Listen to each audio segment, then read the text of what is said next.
Vamos a ir a la palabra del Señor en Génesis capítulo 39.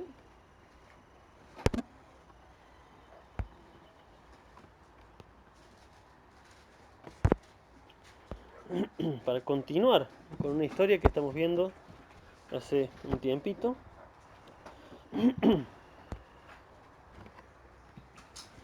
Vamos a continuar con la historia de José, ¿no? Una historia más que interesante y con muchísimos matices y detalles que nos pueden dar muchísimas enseñanzas para la vida diaria, ¿no?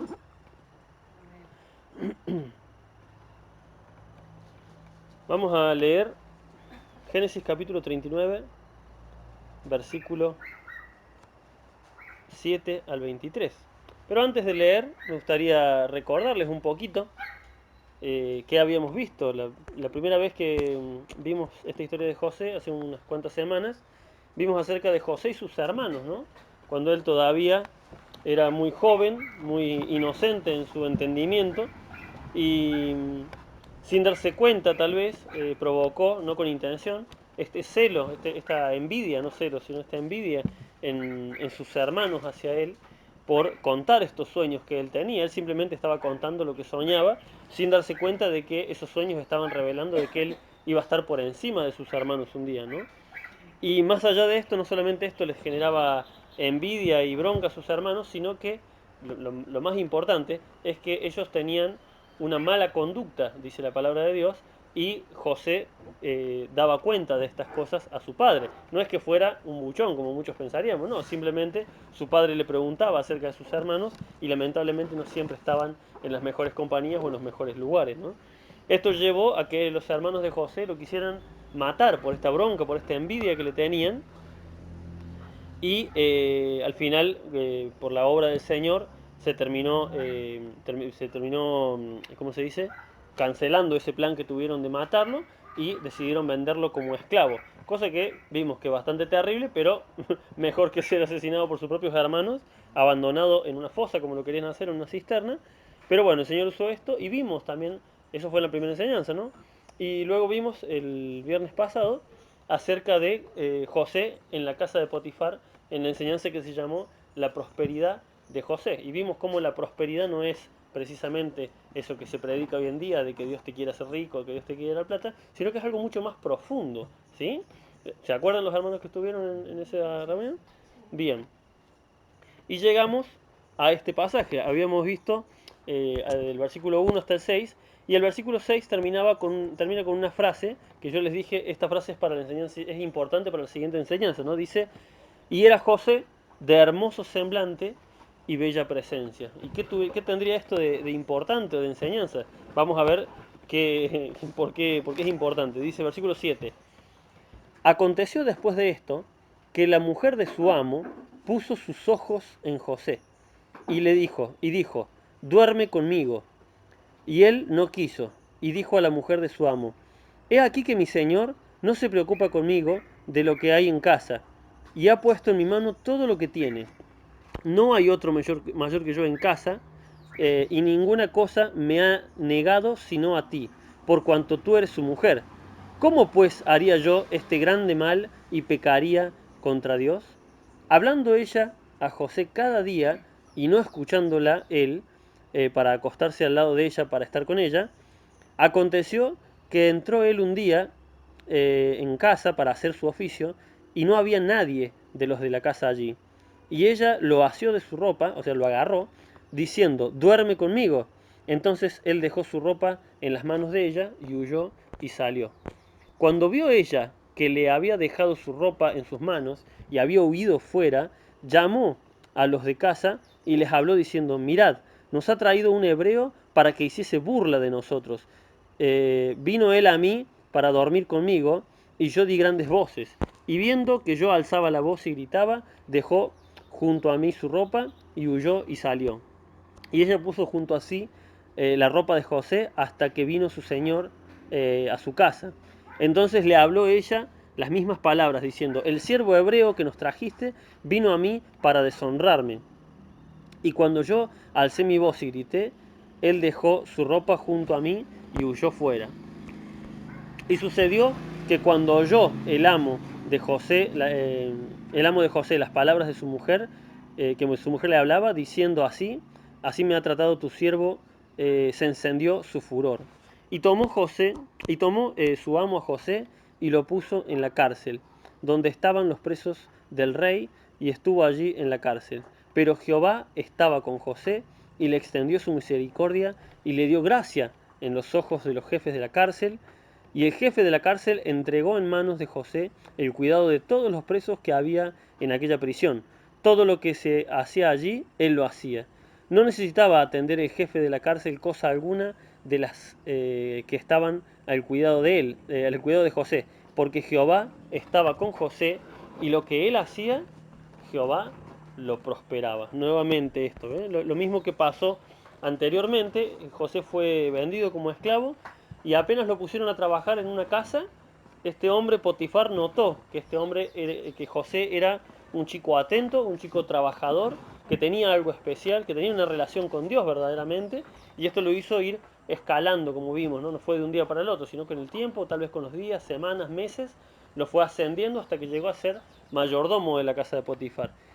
Y ahí aconteció lo que acabamos de leer, donde luego fue llevado a la cárcel, pero vemos la mano del Señor que nuevamente vuelve a pasar exactamente lo mismo. Y termina este pasaje de esta forma digna de la enseñanza de la semana pasada, ¿no?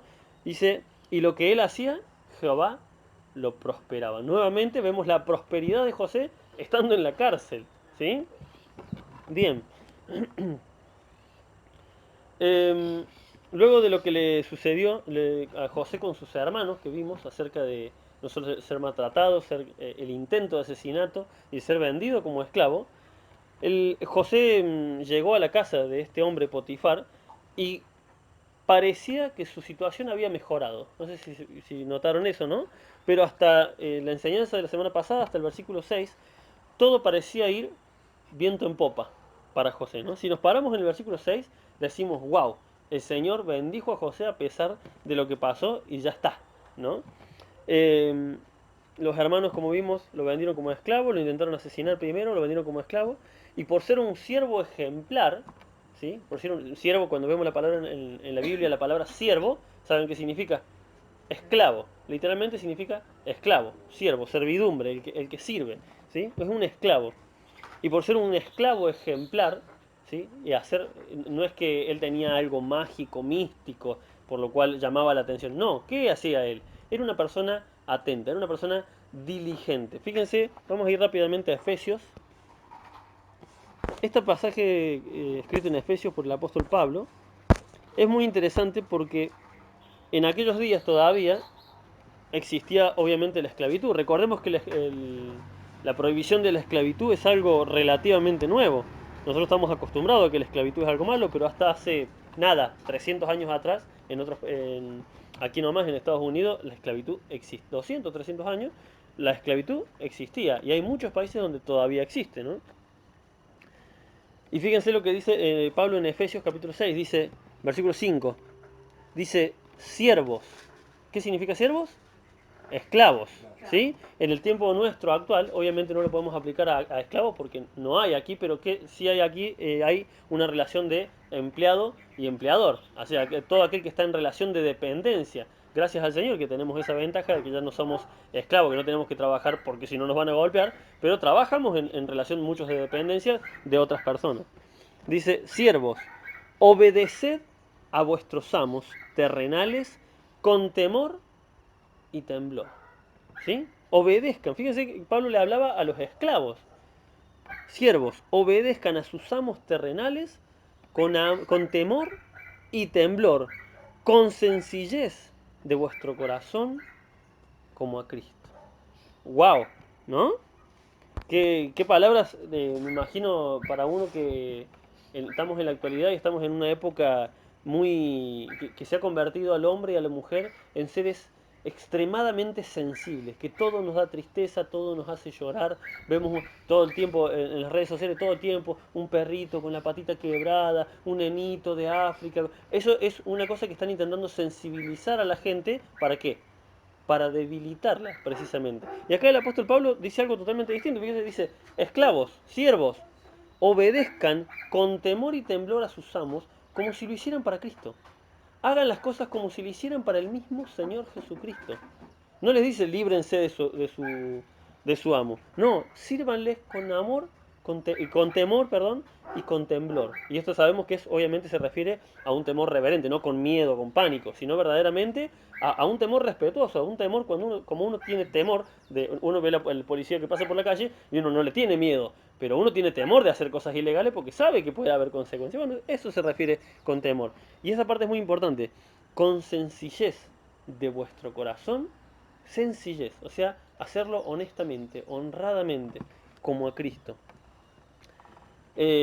Fíjense cómo continúa. Versículo 6 dice, no sirviendo al ojo como los que quieren agradar a los hombres, sino como siervos de Cristo de corazón, haciendo la voluntad de Dios. No sirviendo al ojo, sirvan a sus amos, dice, no sirviendo al ojo. Y esto es precisamente una característica que tenía José, ¿no? Él no servía al ojo. ¿Qué significa servir al ojo? Literalmente trabajar cuando el patrón está viendo, ¿no?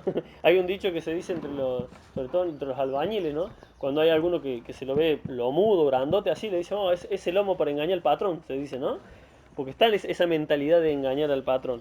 No sirviendo al ojo. A mí me tocó trabajar con un, bueno, era un amigo de mi infancia, ya hace muchos años que no lo veo, pero me tocó trabajar con un muchacho que yo lo llevé a donde yo trabajaba, ¿no? Y en aquel momento yo hacía, ahí en la casa de mi empleador, sería mi patrón, un hombre que ya partió con el Señor, espero, creo que conocí al Señor. Eh, bueno, yo ahí hacía losetas, bordes de pileta, a veces hacía falta jardinería. Y me dice, che, Maiko, hace falta otro chico para acá, para que venga yo. ¿Tenés otro conocido de la iglesia que venga? ¿Por qué de la iglesia? Me decía él. Porque sabía que, bueno, dentro de todo había gente honesta dentro de la iglesia. Así que siempre que necesitaba alguien me decía, ¿no tenés otra gente de la iglesia que le haga falta trabajo? Siempre quería que sean gente de la iglesia. Eh, y yo llevé a un amigo que iba conmigo a la iglesia. Bueno, lo llevé con la mejor voluntad, obviamente. Y resulta que cuando mi patrón estaba ahí en la casa, porque trabajábamos en la casa de él, y a veces se tenía que ir a hacer sus mandados, trabajaba de muchas cosas el hombre este, y agarraba su camioneta y se iba a comprar, qué sé yo, en mercadería, y a veces tardaba 1 o 2 horas. Nosotros trabajábamos unas 6 horas, 8 horas a veces. En cuanto él se iba, este muchacho que yo llevé, agarraba, se iba afuera, se tiraba en un montículo de tierra al sol, se ponía a mensajear con la novia, y yo le decía, che, loco, ayúdame. Le decía, ya va, estoy cansado.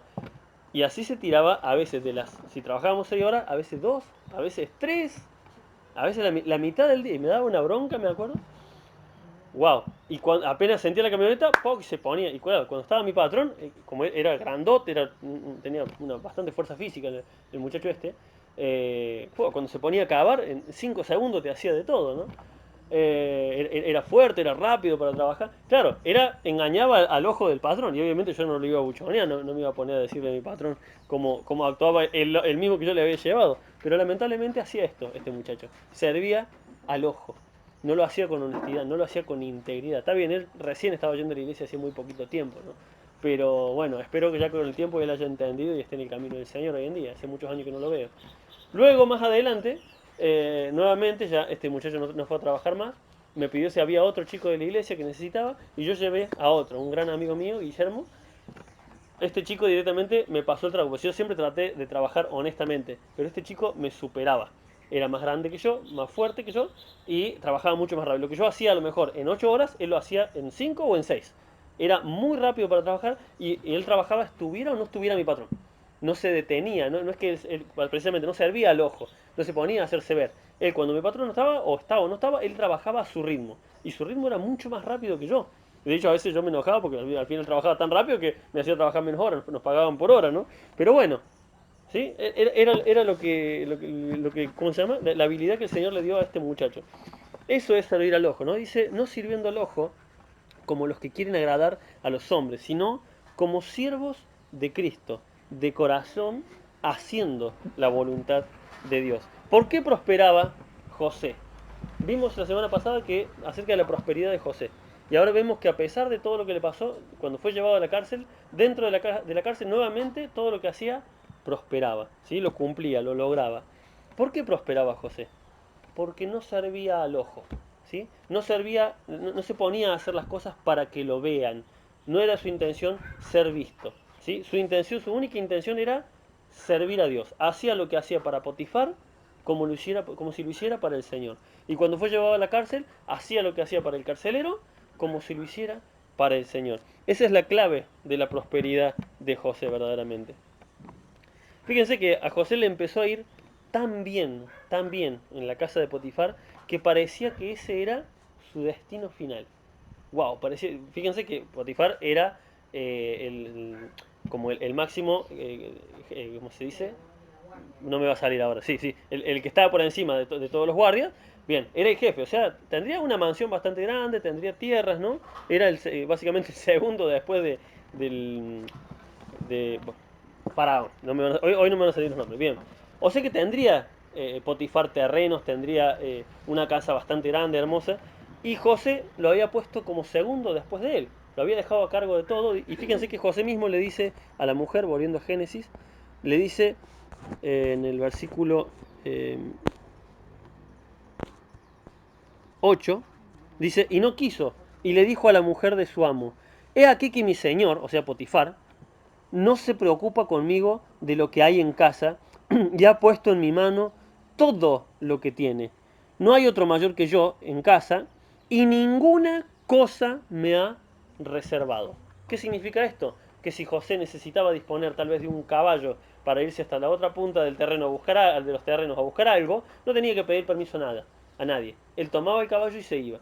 Que si José tenía hambre, se iba a donde estaban las sirvientas y se servía comida y comía. ¿Sí? Él tenía total libertad para trabajar libremente, para hacer todo cómodamente.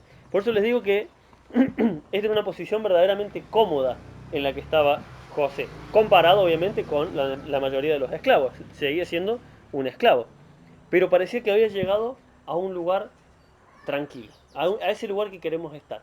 Muchas veces anhelamos eso, un trabajo donde podamos simplemente dar órdenes, acomodar a la gente. Hay mucha gente que trabaja así, simplemente va a poner en orden a los empleados y nada más.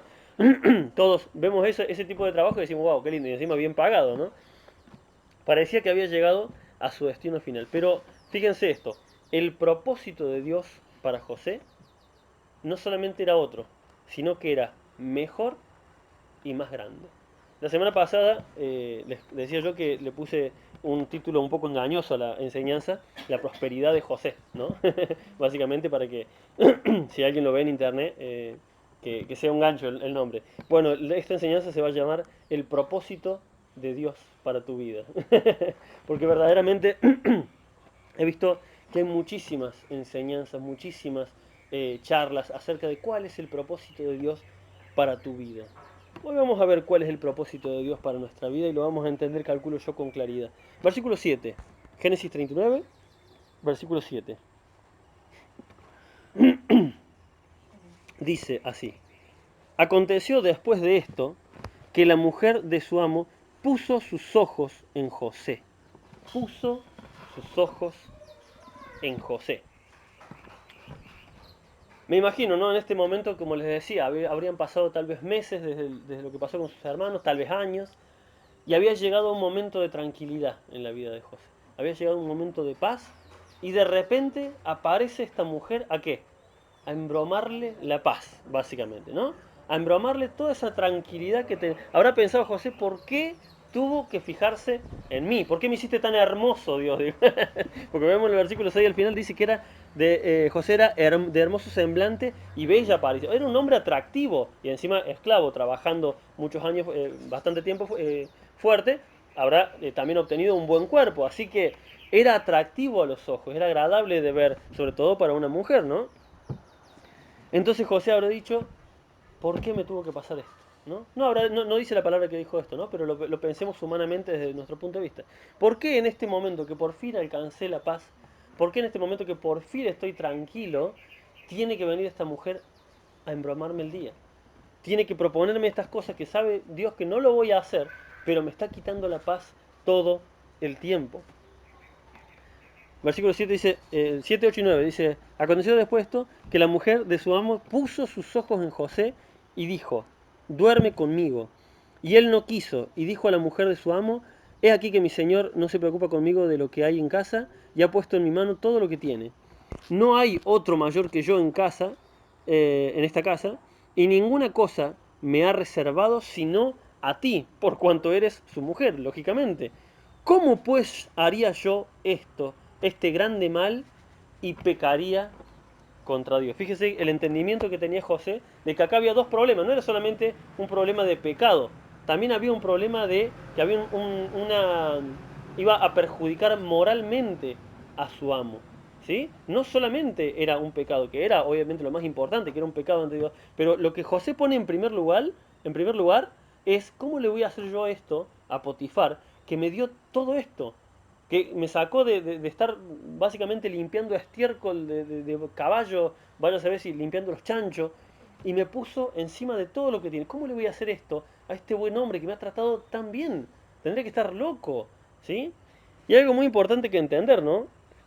Eh, al ser, perdón,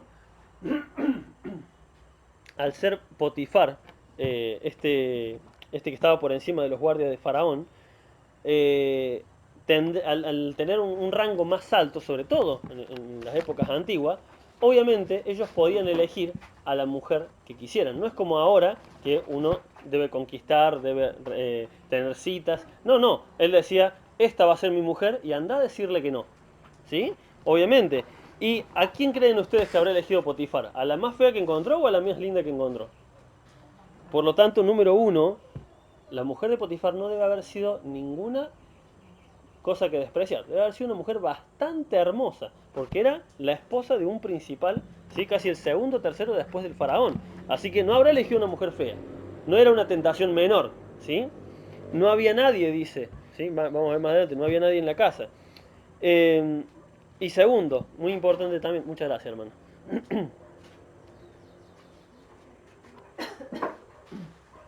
Como hoy me tocó hablar todo a mí desde el principio, ya me estoy quedando sin garganta.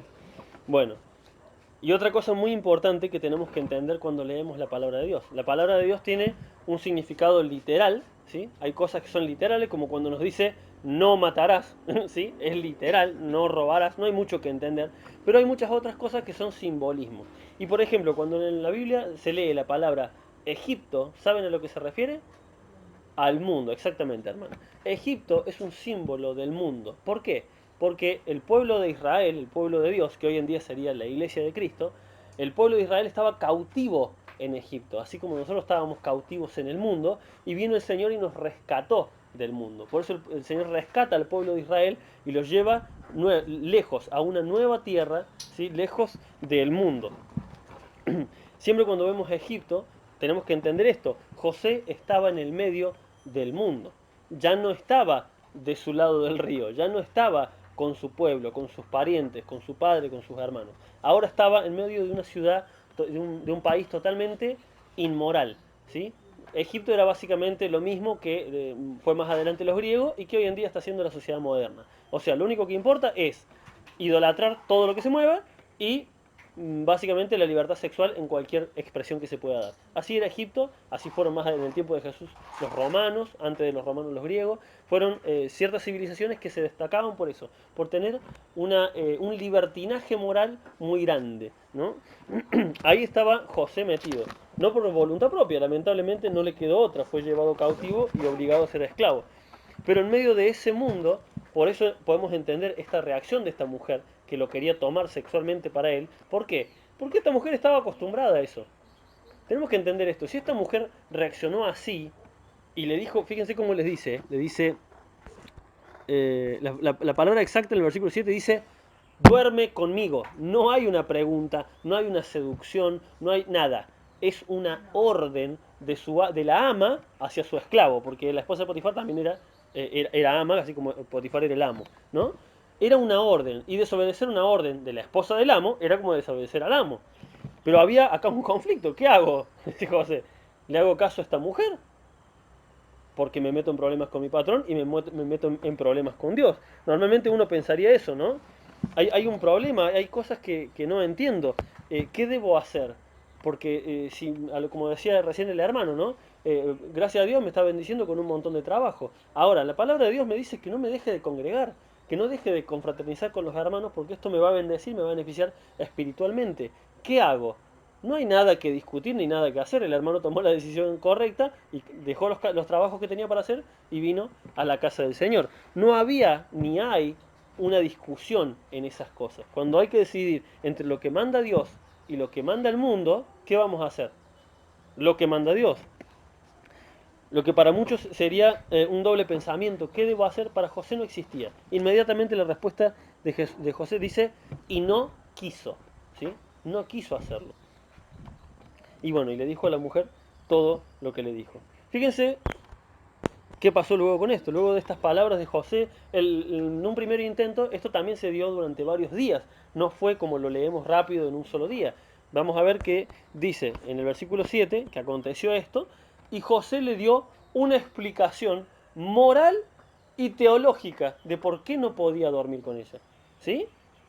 ¿Por qué? Moralmente, porque mi amo me dio todo lo que tengo, excepto a vos. No, ¿cómo le voy a hacer semejante mal a él?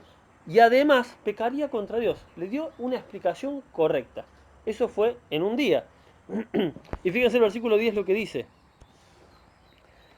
Hablando ella a José cada día, van a saber cuántos días duró esta situación, ¿sí? Ya ahora no le dijo, no le decía, duerme conmigo. Fíjense cómo cambió la labia, ¿no? Dice, hablando ella a José cada día y no escuchándola a él para acostarse, fíjense, al lado de ella, no dice ahora acostarse con ella, no escuchándola a él para acostarse al lado de ella, y aclara, para estar con ella. ¿Qué significa esto de estar al lado de ella?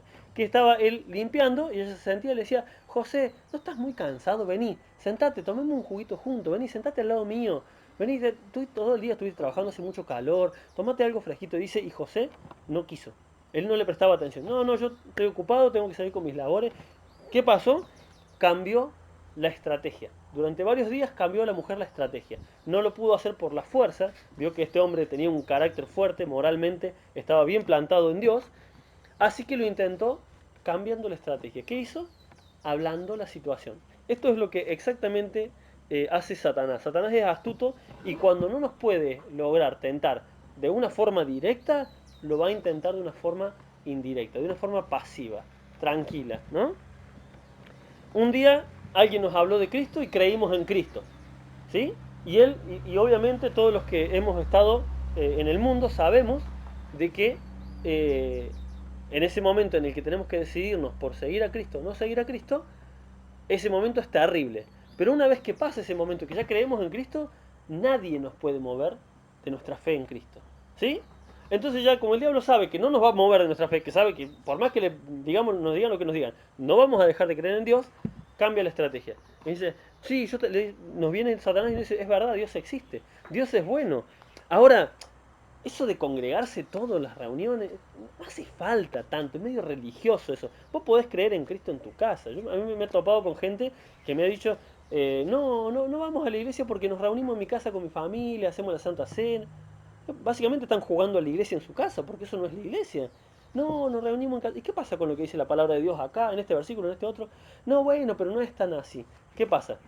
Ok, Satanás no pudo convencerte de que Dios no existe, pero ahora te convence de que, o te intenta convencer de que no hace falta congregarse, no es para tanto, es una reunión, mira el calor que hace, podría estar en el río, podría estar con tu familia, y así. No puede con eso, se habla una buena palabra donde se explica por qué uno debe congregarse y uno se afirma en el Señor, ¿no? Y uno dice, no me voy a dejar de congregar nunca más, porque ahora entiendo que el Señor me manda que me congregue. Y ahí Satanás cambia el discurso. Es verdad, no hay que dejar de congregarse. No te pierdas ninguna prédica. Ahora, ya escuchaste la prédica de Maiko o del pastor el sábado. No hace falta que estés leyendo la Biblia todos los días. Acordate, lee el versículo que mandan a la mañana y ya está.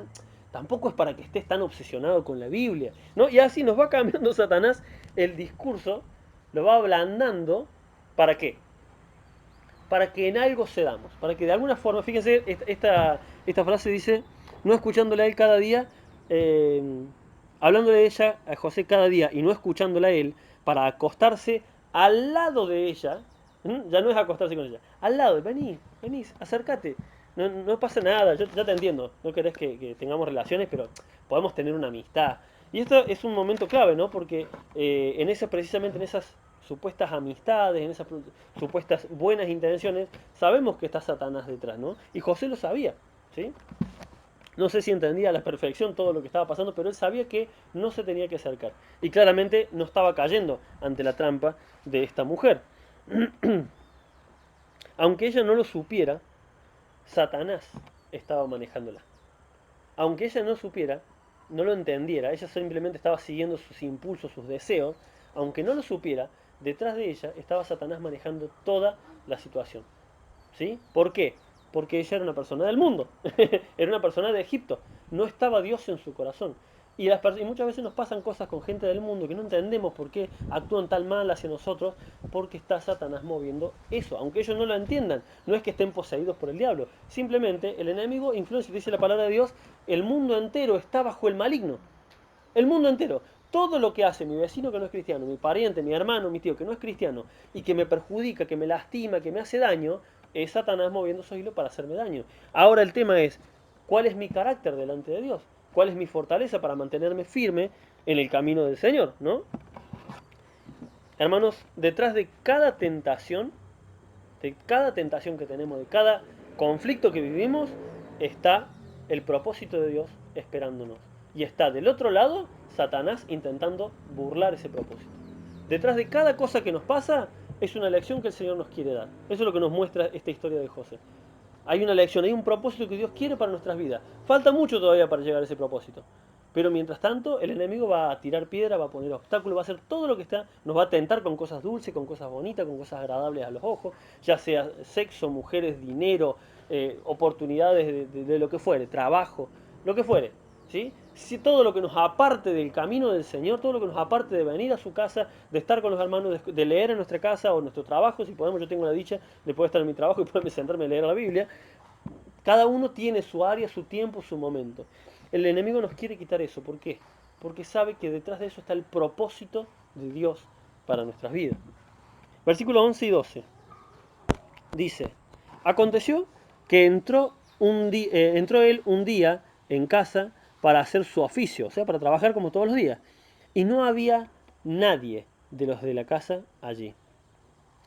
Y ella le asió de su ropa, lo agarró con fuerza, quiere decir, diciendo nuevamente, fíjense, volvió a cambiar las palabras suave por una orden, duerme conmigo. Entonces él dejó su ropa en las manos de ella y huyó y salió. Hoy algunos lo tildarían a José de poco hombre, loco, se te donó, mirá cómo se te donó y no fuiste capaz de cumplirlo, ¿no? Pero lo que para el mundo tal vez es un acto de cobardía, un acto de poco hombre, para Dios es un acto de valentía. Porque la parte fácil hubiese sido acostarse con ella. Lo difícil es huir de la tentación. Eso es un acto de valentía verdaderamente, ¿no? Cobarde es aquel que se queda porque cedió ante la tentación. José tuvo un acto de valentía. Dice que lo agarró de su ropa. Esto tiene que haber sido un forcejeo de un rato, no fue instantáneo, fue un forcejeo. Lo agarró, lo trató de traer a la cama y José, al ver que no iba a poder zafarse de esta, ¿qué hizo? Se desprendió. Y esto nos habla precisamente de esas cosas que muchas veces nos mantienen sujetos sin que nos demos cuenta al mundo. Hay muchas cosas que nosotros las vemos como cosas naturales. En este caso era la ropa, nada más. Pero en ese momento José lo pensó. Si yo me sigo quedando con mi ropa puesta, esta mujer me va a obligar. ¿Qué hizo? Se deshizo y tuvo que irse corriendo. ¿Cómo se tuvo que ir? Desnudo, porque en aquel tiempo no había pantalones, remera como ahora. ¿Qué usaban? Túnica. En Egipto hace un calor terrible. Así que era, de acuerdo a lo que leí en el comentario bíblico, era una tela, tal vez una tela de seda o de alguna tela fina, bien suave, liviana por el calor, y es una túnica única, ¿sí? Que se ponían desde arriba. Entonces, en el momento que ella lo agarró, simplemente levantó, como si fuera un vestido, así como las mujeres hoy en día vestido, la levantó y salió corriendo. No sé si tenía ropa interior o no, salió corriendo como estaba, pero huyó de ese momento. Seguramente huyó a su habitación, que estaría dentro de la casa o fuera de la casa, a buscar nuevamente ropa, ¿no? Lo importante es esto, que él tuvo un acto de valentía que muy pocos tienen, que es huir del pecado. Cuando vemos las películas, alguien que huye de la zona de batalla es un cobarde, ¿no? Alguien que huye de una pelea, siempre se nos enseñó que si alguien quiere pelear, vos le tenés que dar. Pero sin embargo, es más difícil es más difícil decir, no quiero pelear, no voy a pelear, no voy a discutir con vos. No me interesa lo que me estás ofreciendo, esto que sea robado, o si me estás ofreciendo para comprarme, para comprarte algo robado, no sé si sea robado, vos me podés decir que lo mejor no es robado, no me interesa. No quiero, no lo quiero, no me interesa. Y si es necesario darse la vuelta e irse. Doy un ejemplo, esto de lo robado, puede ser cualquier situación. No cualquiera tiene este acto de valentía. ¿Y a qué lo llevó esto? A José. ¿A dónde lo llevó este acto de valentía y de fidelidad a Dios? ¿A dónde lo llevó? A la cárcel. Otra vez. Otra vez. Nuevamente, padecer por hacer lo correcto. Nuevamente, padecer por hacer lo correcto. Si lo vemos humanamente y nos ponemos en el lugar de José, podríamos nuevamente, como decíamos, ¿no? La semana pasada, frustrarnos y empezar a reclamarle a Dios, pero si yo estoy haciendo tu voluntad, pero si estoy haciendo las cosas bien, pero si no ves que dejé trabajo por ir a la iglesia, ¿por qué ahora permitís esto? José no tomó esa opción. José no entendía lo que pasaba, pero él confiaba en el Señor y callaba su boca. Nunca vemos a José reclamando. Siempre que alguno levantó su boca para decir algo contra Dios, acá en la Biblia Dios dejó encargado de que se diga. Cuando David cometió un error, la Biblia dice el error que cometió David. Cuando Elías, el gran profeta Elías, que no le encontrás un pelo en toda su historia, pero cuando tuvo un momento de debilidad, la Biblia registra ese momento de debilidad y tristeza. Pero de José nunca se dice de que él le reclamara absolutamente nada a Dios.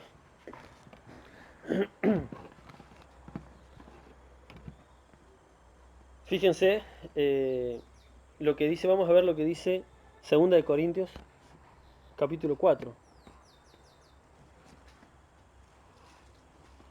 Es muy interesante esto porque 2 Corintios fue escrito aproximadamente entre 1000 y 1500 años después de esta historia. Cuando a José le pasó esto, estamos hablando de antes de la ley de Moisés. Ni siquiera tenía la Biblia, no es que él había leído en la Biblia. Todo lo que José sabía se lo había dicho su padre, Jacob, ¿no? De Dios.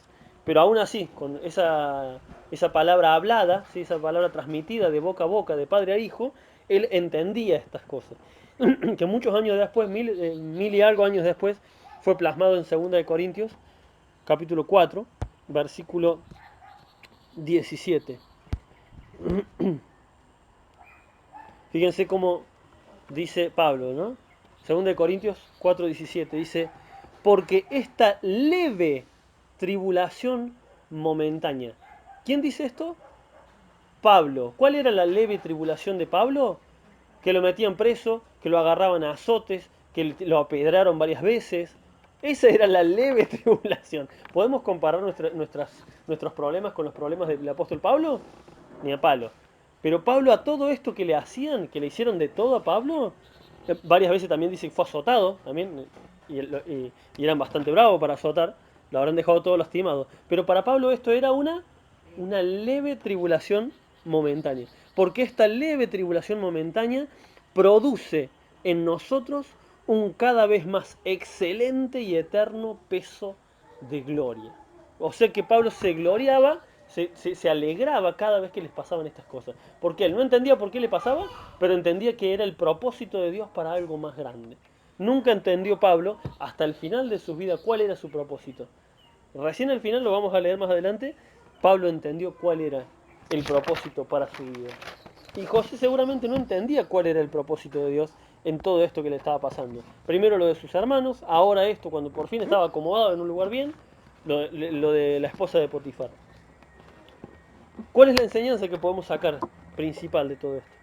Hermanos, las tentaciones y pruebas que vivimos en nuestra vida son el método que Dios usa para dos motivos. Todas estas pruebas que vivimos, Dios las usa para dos motivos. Primero, para perfeccionar a los escogidos. ¿Sí?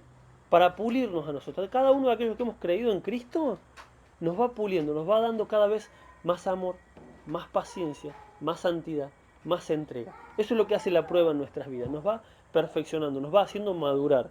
Y el segundo propósito es apartar a los falsos. Apartar a los falsos. En primera de Juan, el apóstol Juan escribe que había algunos que estaban entre ellos en la congregación, pero se fueron de la congregación, dice. ¿Por qué? Porque no eran de nosotros. ¿Y se fueron para qué? Para que sea manifiesto que no son de nosotros. Y no todos son de nosotros. No todos los que dicen Señor, Señor, dice, entrarán al reino de los cielos. Esas son palabras de Jesús. No todo el que me dice Señor, Señor. ¿Por qué? Porque el Señor sabía que hay mucha gente que está en la iglesia por falsedad, por conveniente, porque creen que creen en Dios, pero cuando viene el tiempo de la prueba se apartan, ¿no? Esta palabra, esto de que el Señor aparta a los falsos cristianos, muchas veces nos da tristeza, ¿no? Porque siempre nos recordamos esto, ¿no? Y no digo, ojo, no digo que todos los que se han ido de acá a esta congregación sean falsos cristianos, mucho ojo. Sabemos bien que muchos hermanos se han ido bien a otras congregaciones por cuestiones de que se le quedaba más cerca de su casa, es totalmente válido. Otros hermanos se fueron a servir. Pero siempre, lamentablemente, hay un grupo que o se vuelve al mundo o se van a iglesias que sabemos que la doctrina está bastante mala y que se predican mentiras, ¿no? ¿Qué es lo que hace el Señor? Lamentablemente muchas veces pasa la zaranda, ¿sí? Esto es lo que hace el Señor con las pruebas.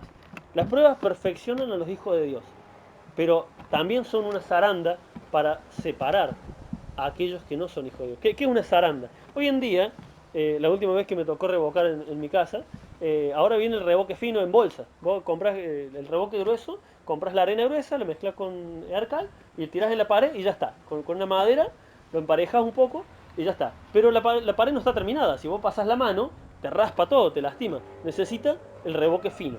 Hoy en día viene la bolsa de revoque fino y bueno, y queda perfecto, queda espectacular. Pero antes no venía el revoque fino, antes venía la arena fina.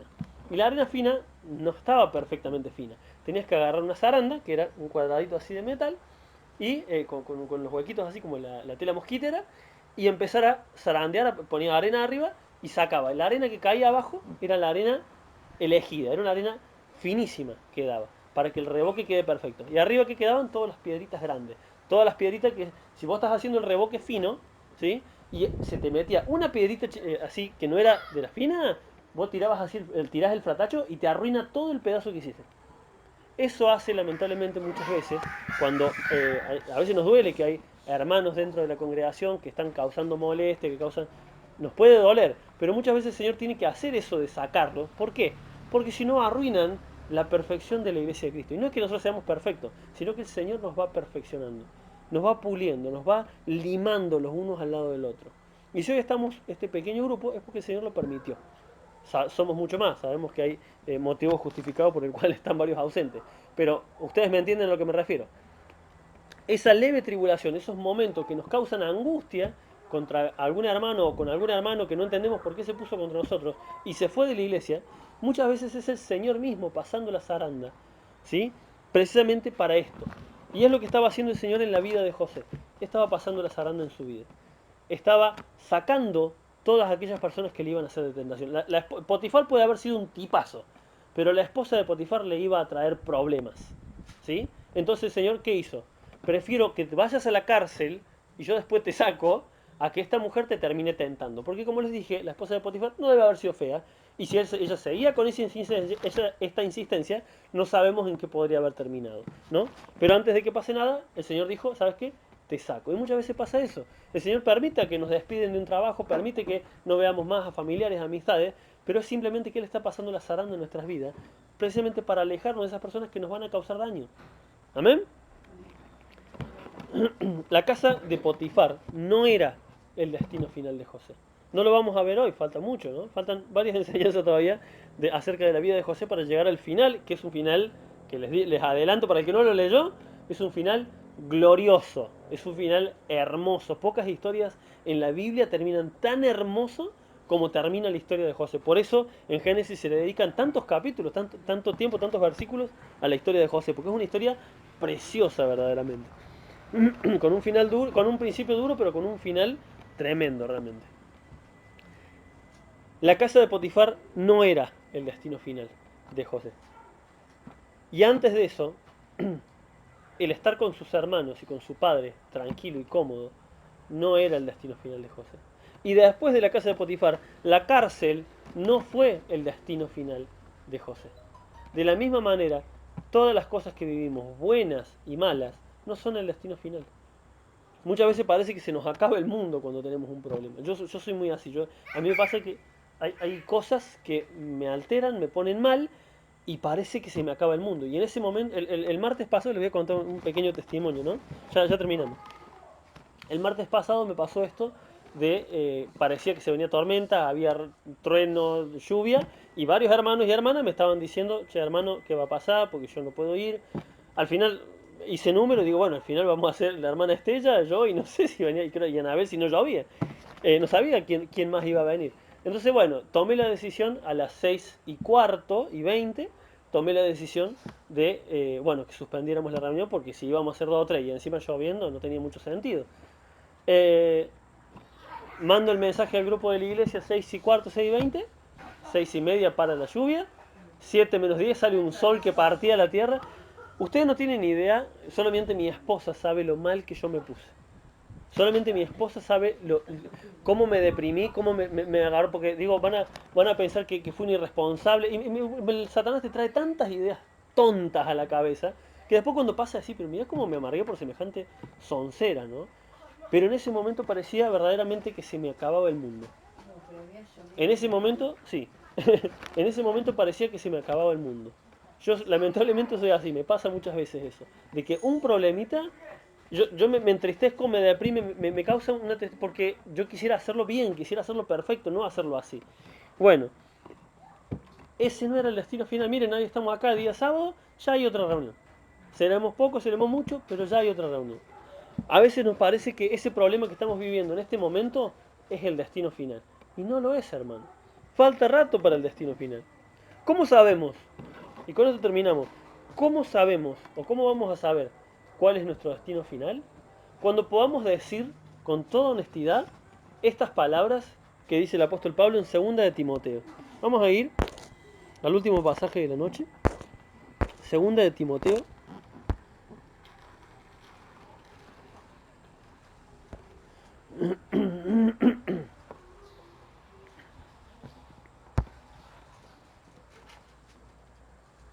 capítulo 4. Y quiero ponerlos un poquito en contexto.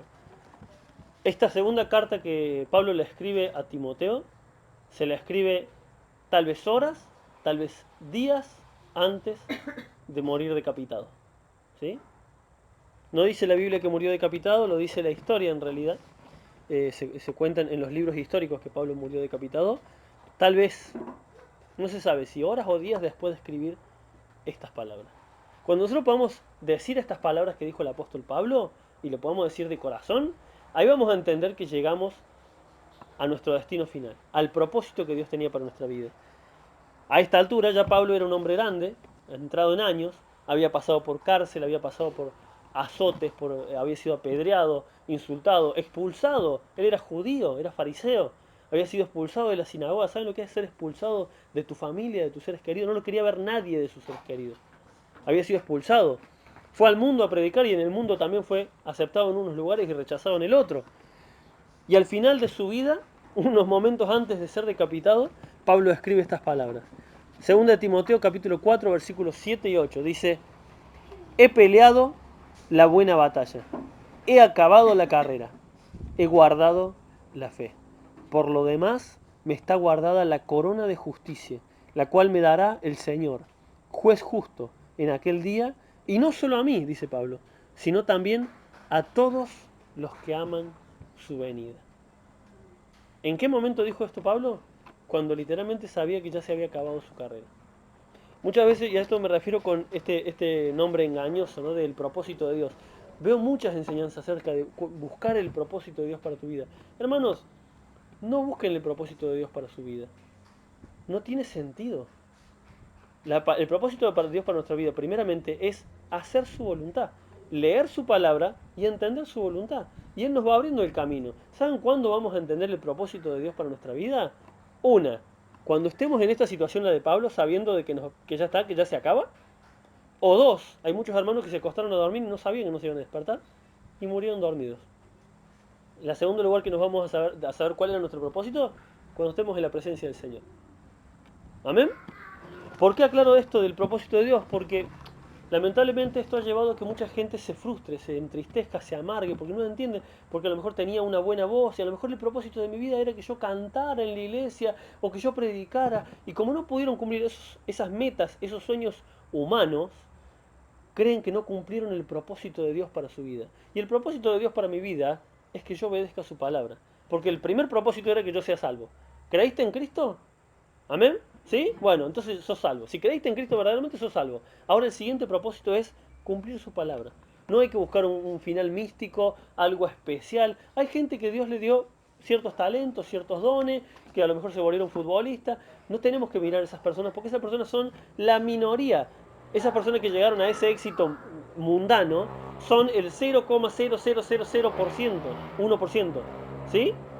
La mayoría de las personas nos va a tocar vivir vidas normales y vamos a entender el propósito de nuestras vidas cuando hayamos concluido la carrera así como la terminó Pablo y así como vamos a ver más adelante cómo la terminó José. El propósito de Dios en nuestra vida va a ser revelado cuando ya lo hayamos cumplido.